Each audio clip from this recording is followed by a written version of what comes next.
हे बघा कास्तकारो, आज आपण आलेलो आहोत एका हळदीच्या शेतात. जाणून घेऊ आपण या हळदीवर कशाचा वापर केला आणि रिझल्ट कसा वाटला. बोलिए, आपका नाम? मेरा नाम मजहरुल्ला खान सनाउल्ला खान, राहणार बाळापूर, जिल्हा अकोला. मी जून महिन्यात लावली होती हळद, 13, 14, 15, 16पर्यंत. तर याला मल्टीप्लेअर पहिले खतात मिळून दिलं, नंतर याची ड्रीप केली आणि याला फवारणी पण केली.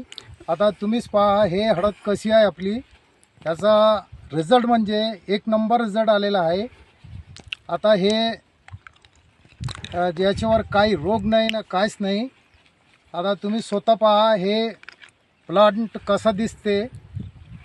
आणि सगळे म्हणजे शेतकरी बंधूंना विनंती आहे की हे कमीत कमी आपण मल्टीप्लेअरचा वापर करून की कसं रिझल्ट लागते. प्रत्येक पिकाला शूट करते हे मल्टीप्लेअर. याचा तुम्ही सगळं फवारणी करू शकता, ड्रीप करू शकता, खतामध्ये मिळून टाकू शकता. काय तर म्हणजे याचा रिझल्ट खूप चांगला आहे. धन्यवाद. कमी खर्चात उत्पन्न चांगलं आहे की नाही? हो हो हो, कमी खर्चात उत्पन्न म्हणजे खूपच बरं आहे.